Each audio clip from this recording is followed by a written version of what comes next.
Antes de começar, a gente precisa avisar que esse episódio tem discussões sobre temas sensíveis que podem gerar gatilhos emocionais para algumas pessoas. Ainda assim, a gente acredita que pautas relevantes como essa precisam ser discutidas. Oi, gente! Estamos de volta para mais um Ressaca. Pois é, menina, essa semana foi pesada e a gente acordou desse jeito, né? Pra quem não sabe, o Ressaca é um episódio curtinho do nosso querido pod Drink no Inferno e aborda uns temas amargos e difíceis de descer. Então, assim, bebe com moderação porque a ressaca vem. Né, minha amiga Gabs, tudo bem por aí? E aí, Ed? E aí, drinkers? Tudo bem com vocês? Eu tô bem, mas olha, esses dias aconteceram umas coisas, né, Ed, foi difícil de ver o quanto que a gente tá retrocedendo, né? Menina, que inferno esse povo lá em Brasília, essa nossa política, né? Essa semana tem aquele caso lá da Câmara dos Deputados que decidiu acelerar aquela votação do projeto de lei que equipara o aborto da gestante acima de 22 semanas em caso de estupro a homicídio. Olha que beleza! Nossa, e 22 semanas correspondem basicamente, né, uns 5 meses de gestação. E assim, em muitos casos, a mulher não encontra sinais de gravidez. Quer dizer, a barriga não cresceu a ponto de ser notada, o ciclo menstrual pode estar ocorrendo normal. Então, essa descoberta da gravidez, ela pode sim ocorrer no meio desse período. Por isso é importante que não exista, né, idade gestacional, limite, assim, estipulada nesse tipo de lei. Trevas, né, gente? Voltando para esse projeto de lei, que eu acho assim, que absurdo, né? Porque assim, na prática isso aí significa que a pena da vítima, né, da menina que foi estuprada, que é de 20 anos, vai ser maior do que a do estuprador. E o estuprador hoje, para quem não sabe, pega de 6 a 10 anos, apenas, né? Você imagina? Então a vítima ser encarcerada por 20 anos, enquanto o ofensor dela, o estuprador dela, ficou lá, vai ficar só 6 a 10 anos. Então assim, quem tá defendendo isso, pior, eu acho assim, em época de internet, de fake news, o pessoal tá espalhando assim, terrorivelmente na internet essas fake news, pra colocar medo na galera, para o povo ir contra mesmo. Então tá dizendo que o governo quer legalizar o aborto de forma generalizada, que o aborto assistido causa muita dor no feto, e aí isso pega realmente, né, você imaginar isso. Mas não é verdade, fake news total. A gente já tem estudos de gente renomada, universidade séria, que mostra que isso não acontece. Eu estava lendo uma matéria outro dia no Jornal do Globo, eles entrevistaram o ginecologista que se chama Olímpio Moraes. Ele é diretor médico da Universidade de Pernambuco, referência em aborto legal no país. Ele falou o seguinte: os estudos mostram que a cistolia fetal é indolor para o feto. Após a morte do feto, o aborto é induzido, daí esse feto é expulso via vaginal, então não é um parto. E aí, outra mentira é que esse procedimento é feito com 8 ou 9 meses. Isso não ocorre, ele estava falando aqui. Existe um outro caso de 7 meses, que é uma exceção, como por exemplo tem uma menina de Santa Catarina que enclausuraram a menina por razões ideológicas, ou seja, não, é esse povo aí, não quer o aborto, não importa o que, a menina foi estuprada e a família prendeu ela dentro de casa para ela não poder fazer o aborto ao que ela tinha direito, né? Então, agora é aquela coisa, né? O nosso Código Penal de 1940, ou seja, lá atrás, a gente já permitia, já era uma sociedade que estava moderna, digamos assim, então já permitia o aborto em caso de estupro, que para mim é uma coisa mais óbvia. E a gente agora, em 2024, ao invés de a gente já estar avançando, a gente está retrocedendo. Então a gente está vendo um monte de lei, que nem essa aí está sendo conhecida como lei do estupro, né? Querendo ser implantada, que está sendo moldada por uma perspectiva religiosa. Então, eu acho assim, a gente já deixou de ser um Estado teocrático há muito tempo, né, gente? A gente já tinha concordado lá atrás que a gente é um Estado laico, que política não se mistura com religião, mas agora a gente tem isso, esse povo aí legislando a partir de um viés religioso, como eles bem entendem que o Deus deles supõe que as leis dos homens devem ser, né? Um super absurdo. A gente está vivendo, como muita gente tem dito nas redes sociais, tempos medievais, né? A gente tá retrocedendo tanto que parece que a gente tá vivendo lá naquela época quase das cavernas, né? Então, um absurdo, absurdo. A gente tem um caso recente que ocorreu exatamente essa semana, muito por isso, a gente está de ressaca, e aí isso mostra muito o perigo dessa mentalidade de só olhar esse viés religioso e proteger, digamos, o estuprador, né? Teve aquele pai que foi pego em flagrante abusando da filha que estava em coma na UTI de um hospital. Parece que os batimentos cardíacos da menina disparavam quando ele chegava perto e tal, aí os enfermeiros desconfiaram e resolveram filmar. E tava mesmo, ela foi estuprada pelo pai. E a mãe defendeu ainda. Não, isso é um absurdo, foi mal entendido, isso não aconteceu. Ai, dá uma raiva, né, desse tipo de notícia e pensar que a própria mãe, né, defende, talvez por vergonha, talvez também que tem esse cunho religioso, não sei. É absurdo pensar isso. É nojento, né? E aí, assim, o medo é que se essa lei for aprovada, por exemplo, uma criança de 10 anos foi estuprada e engravidou. Ela vai ter que escolher entre arriscar a própria vida, se ela seguir com essa gravidez e tiver o bebê, ou interromper a gravidez e ser presa. Olha a escolha de uma menina de 10 anos. E assim, isso mostra pra gente que algumas pessoas estão legislando mesmo para proteger os homens que violentam as meninas. Por isso que ela está sendo conhecida como lei do estupro. Tem até aquela coisa que falam que se homem engravidasse, né, as leis seriam totalmente diferentes, né, ia ter toda uma proteção à mulher, enfim, ia ser totalmente diferente o cenário. Total. É igual aquela coisa, né? Se político pegasse ônibus, acho que o transporte público tava melhor, né? Então, assim, gente, só pra deixar claro que a gente, as pessoas que estão contra esse projeto de lei, a gente não tá defendendo legalização de aborto de forma geral e tal. A gente tá falando em proteger meninas, mulheres, crianças que foram estupradas, né? O que é muito sério. Mesmo porque o pessoal tá preocupado mais com o feto, que tem que preocupar, pode ser, beleza, mas e as meninas? E as mulheres que vão ter essas crianças? Não, essa criança, por exemplo, de 10 anos, ela vai ficar jogada lá depois, se ela sobreviver, quem é que vai cuidar dela? Quem vai cuidar desse bebê? Como fica a vida desse pessoal depois? Sabe, assim, tá se pensando muito hoje em algo, porque a política virou isso, né? Como que eu lacro, como que eu faço um corte, como que eu ganho mais votos, como que eu viralizo na internet, e aí é assim que eu vou fazer, vamos defender essas pautas aí mais conservadoras. Não, e assim, eu acredito de verdade que esse tipo de decisão, né, o aborto, é o corpo da mulher, ela que fica quase um ano, né, gestacionando, tem transformações no próprio corpo, na vida, é muito impactante. Geralmente o filho fica com a mãe, né, é muito mais notório, né, a mudança de vida, de tudo, do corpo, da saúde, na mulher, não no homem, não no pai. E daí, nessa questão, homens, né, na sua maioria, tomando decisões sobre uma questão, sobre o aborto, né. Eu fico abismada com isso. Tá certo isso não, gente? Tá vendo porque que a gente tá de ressaca? É isso, Gabi, isso que você falou. Gente, criança não é mãe. Então, assim, a gente sabe também que a maioria desses casos ocorre dentro da própria casa, né? Às vezes um pai, um padrasto, um tio, infelizmente, né? Às vezes a gente fica muito preocupado, o que vai acontecer na rua, mas o perigo tá dentro de casa mesmo. Marcelo Adnet, por exemplo, outro dia falou que ele foi vítima de abuso quando ele era criança. Aí o Whindersson Nunes estava cheio de problema e tal, resolveu também dar uma declaração que ele também sofreu abuso quando ele era criança, né? Então, assim, as coisas vão vindo à tona e a gente vai vendo que é isso, o perigo tá dentro de casa, né? Não, até também a Anitta, né, ela revelou no documentário da Netflix dela ter sofrido abuso sexual, né, aos 14 anos. Assim, eu acho que a maior parte das mulheres já sofreram, sim, algum tipo de abuso, seja verbal, seja velado ali, sabe? Às vezes não foi de fato consumado o abuso, mas você sentiu de alguma forma que ali era um ambiente perigoso, sabe? Também tem aquele caso da Clara Castanho, né, a atriz, que ela foi estuprada, ela engravidou e ela decidiu entregar o bebê diretamente para adoção, né? E ela foi duramente criticada pela decisão que ela teve. Que coisa horrorosa, né? Recentemente tem esse documentário que saiu sobre como que as crianças do canal infantil Nickelodeon eram abusadas ali, assediadas, né? Na verdade, para fazer umas gravações meio... eram sexualizadas, né? Então tinha a Ariana Grande, umas artistas famosas ali. A gente vê como que as crianças são sexualizadas na infância ali. Então ali tinha casos de toxicidade mesmo da direção do programa, de abuso, e isso ia pra TV, né? Umas coisas bem absurdas, assim. Teve abuso sexual, de fato, consumado, que até foi pra justiça, não só daquele diretor lá mega conhecido, mas de outros funcionários dentro da emissora. Então foi bem maior até do que a gente imagina, com vários outros atores, não só esses que apareceram em público para falar sobre essa temática.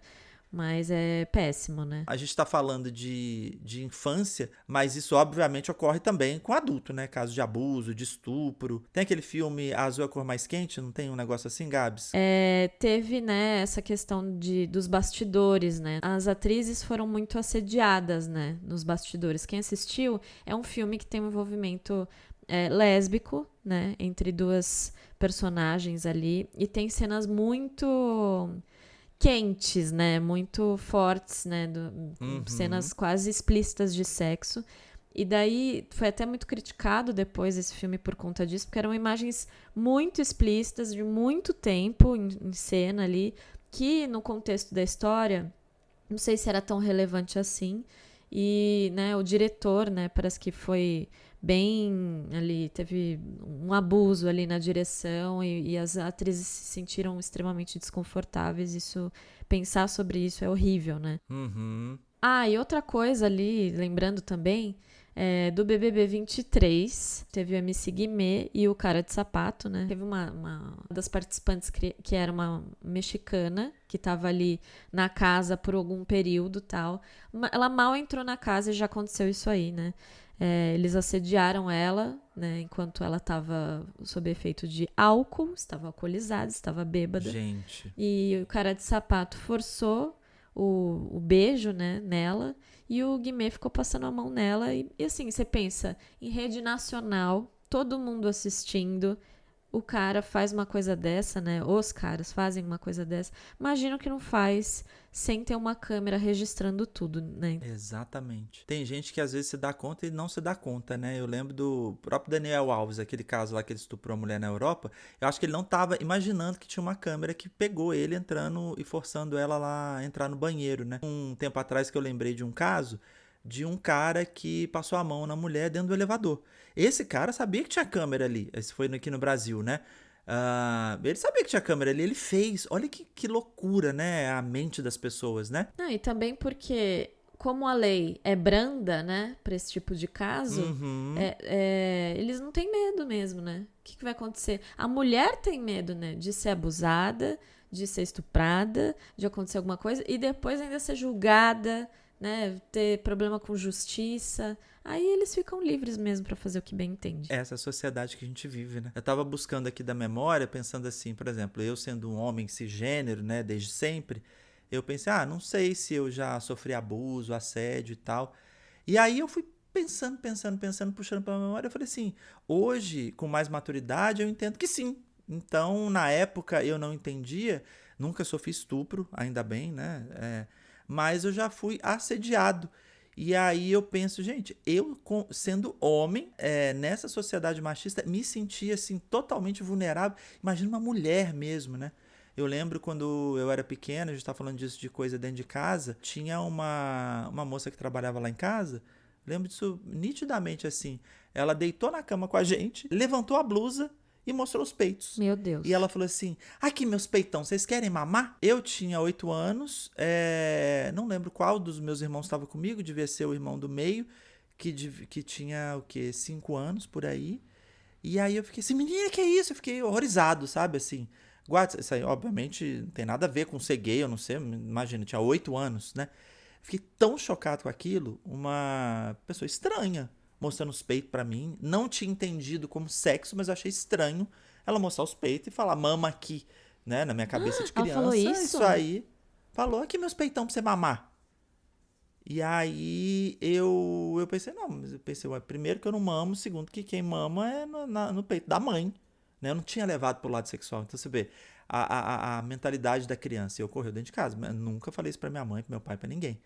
Aí depois de adulto, eu lembro que uma vez minha amiga, amigona minha, ela falou assim, Ed, eu nunca vi você tão apavorado na vida correndo. Ela falou, eu fiquei a noite inteira correndo de uma mulher na boate que tava bêbada e ela ficou correndo atrás de mim querendo me beijar. E assim, ali eu tava com pânico dentro de mim, mas obviamente não vou nem comparar com o que uma mulher passa, né, assim. Mas eu passei um pânicozinho ali, que na época eu não interpretei como uma coisa horrorosa, traumatizante, mas pensando bem, existe, né?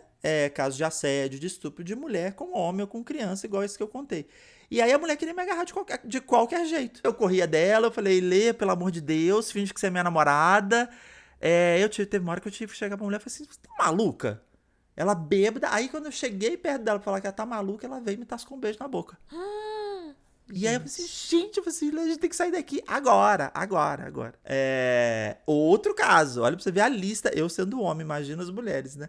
Eu tinha uma depiladora, que eu a conhecia há muito tempo, então eu ia lá fazer a minha região perianal, e tinha intimidade com ela, uma certa intimidade, mas não era amigo, E ela sabia que eu era gay. Depois de algumas sessões, alguns meses ali, conversa vai, conversa vem. Depois que depila, passa um óleozinho, né?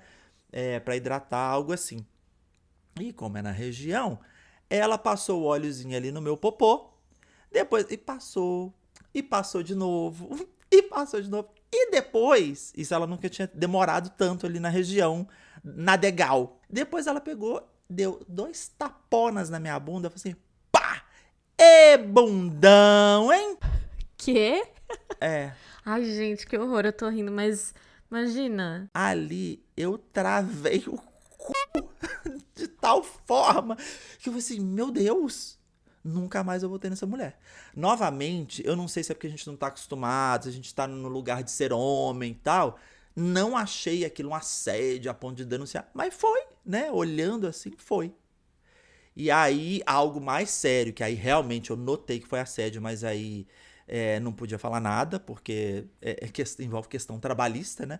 Eu tava numa empresa, num happy hour, e aí o cara que era gringo, que era chefe, o chefão lá da firma, ele chegou pra mim e falou assim, eu falei assim, sorry?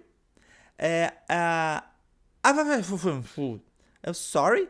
Ele tava querendo falar algo assim, I wanna fuck you. Ele falou, eu falei assim, quê? Não é assim que se fala I wanna fuck you em português? Eu falei assim, você tá querendo falar vai se fuder? Ah, tá, não, vai se fuder, é assim que fala. E aí eu pensei, cara, esse cara tá querendo me comer? É isso?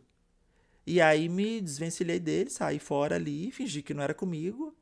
Mas assim, eu não sei exatamente, mas acredito que esse cara realmente tava querendo alguma coisa comigo. Se eu desse trela, talvez ia rolar alguma coisa. Então assim, nesse meio empresarial acontece. Uma amiga minha uma vez, eu lembrei, o último caso que eu vou contar, primeiro dia dela de emprego na empresa, a gente teve um evento, e aí o presidentão dessa empresa chegou pra ela e uma outra moça, sentou numa cadeira e falou assim, vem cá, faz massagem em mim. No meio de todo mundo, imprensa, jornalismo, funcionários da empresa. E aí ele brincando, então aí ela meio constrangida, tinha uma lá que era muito brincalhona e tinha mais intimidade com ele, falou assim, peraí, vai deixar que eu faço. Então, foi atrás dele, ele sentado, ela em pé atrás dele, foi lá e fez uma massagenzinha rapidinha no ombro dele. Agora vem a miudinha, vem a baixinha. Aí foi a minha amiga, a baixinha, que ele chamou, e foi lá fazer, faz aí a massagem, deixa eu ver. E muito sem graça foi e fez a massagenzinha assim, rapidinho no ombro dele.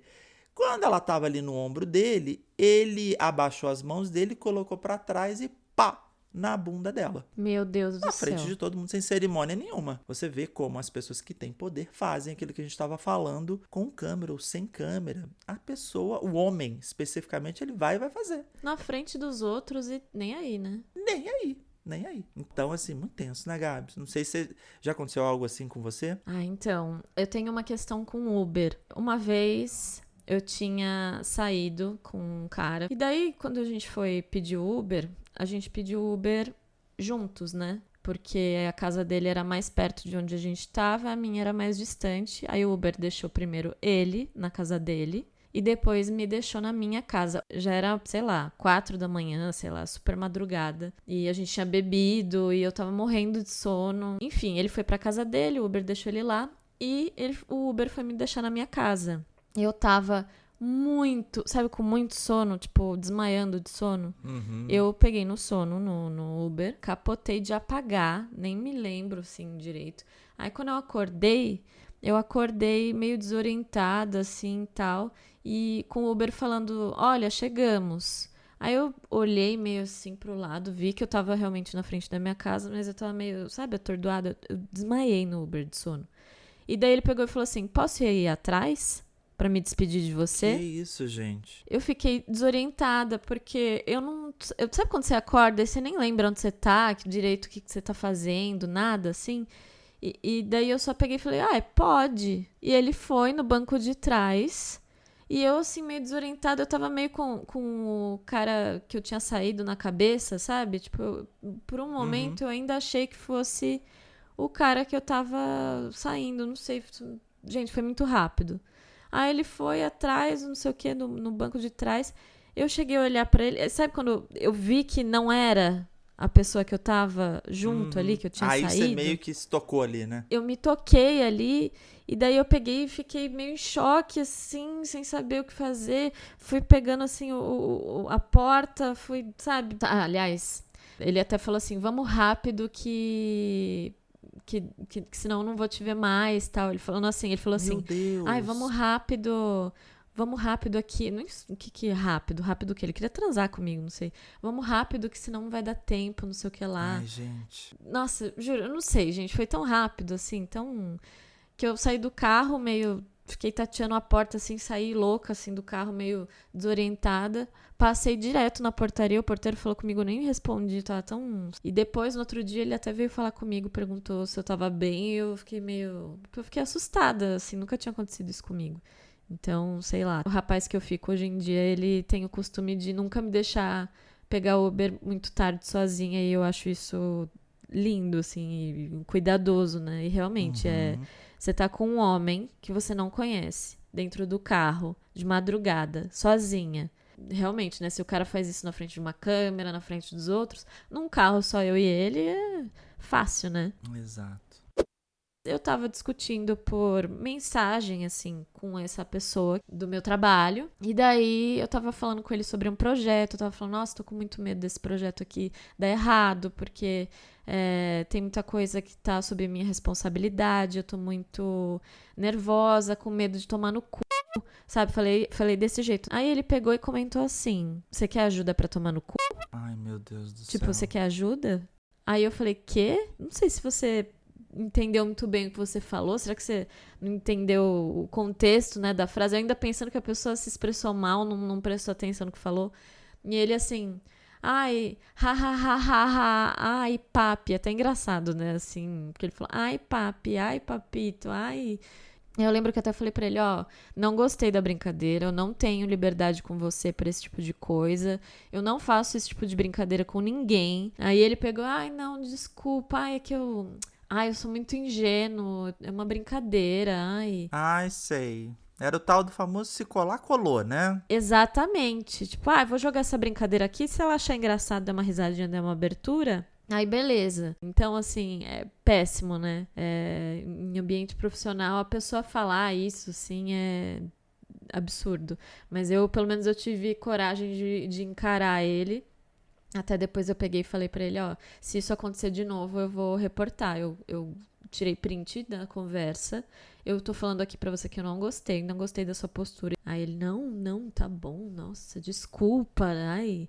E eu fiquei até me sentindo mal depois. Enfim. Deus me livre, gente, nossa. Eu nunca tinha falado isso pra ninguém da minha família, nem pra minha mãe, nem pra minha avó, nem pra ninguém da minha família, não contei pra ninguém. A minha tia tinha um marido, eu era pequena, eu devia ter, nossa, quando eles estavam juntos, uns 12 anos, por aí. E daí teve um período que eu era grossa, eu afastava ele, porque eu já sentia uma coisa ruim, eu sentia que tinha alguma coisa errada. Eu observava ele com umas brincadeiras estranhas com a minha mãe, com a minha avó, sabe? Umas coisas meio...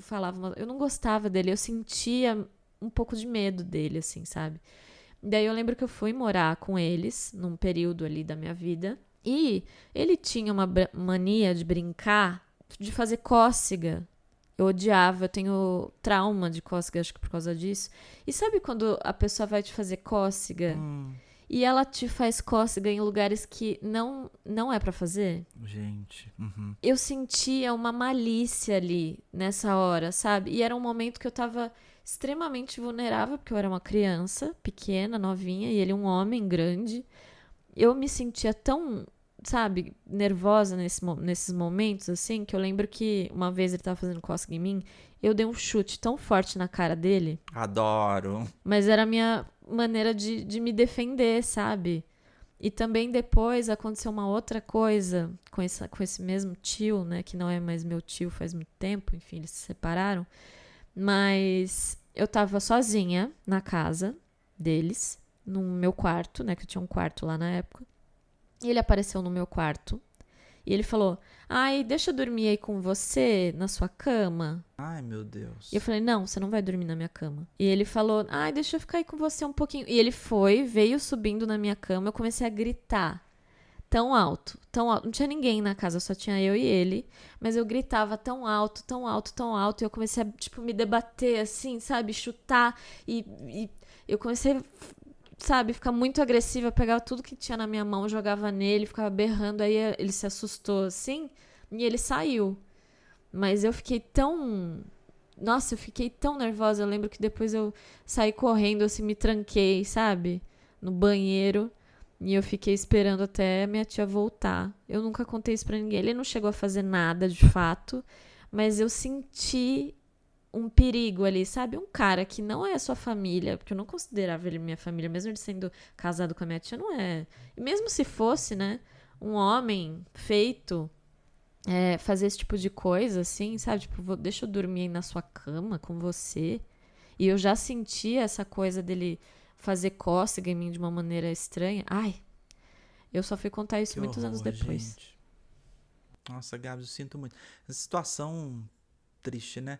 E no seu caso, você foi uma criança que sentiu perigo. Tantas crianças aí não sentem, né? Ou são ameaçadas. E o cara também não tem esse termômetro. Ele, digamos assim, foi um abusador que teve um termômetro. Ele sentiu que você não queria, que você estava reagindo, aí ele não foi em frente. E também você se trancou. Mas tem uns que não tem esse filtro, né? Tem de todos os tipos. E aí vão em frente mesmo, independente ou não. Tem as pessoas sádicas que gostam, inclusive, de ver o outro sofrendo, seja criança, seja adulto. Então, situações muito... Por isso que esse episódio, esse drink chama Ressaca, né, gente? Que é pesado, né, Gabs? A gente tá no fim do Ressaca e a gente falou que ia ser difícil de descer, é meio amargo, né, Gabinha? Pois é, ai, gente, é difícil essa temática mesmo. É bem longa, né? Extensa. Se deixar, a gente fica aqui falando até amanhã. Mas é isso, a gente precisa falar sobre essas coisas também, acho que é importante. Gente, obrigada por ouvir até aqui. E fiquem ligados nos próximos episódios, hein? E lembra sempre de seguir a gente, viu? Manda cá, semana que vem tem episódio completo. Quem sabe não tem um caso seu sendo contado aqui. Curte, comenta, compartilha. A gente sempre gosta de falar do nosso @ no Instagram, que é o drink.noinferno. Então segue a gente lá. E uma outra coisa que eu lembrei. Tem como interagir com a gente também no Spotify. Depois de cada episódio, tem uma caixinha lá que diz o que você achou desse episódio. Então, a gente tem uma fã lá, inclusive, que é a Eleandra. Ela tá sempre comentando, reinando nos comentários do Spotify. Beijos, Eleandra. É isso, né, Gabs? É isso, gente. Um beijo pra vocês. Mua! Beijo, até a próxima. Mua!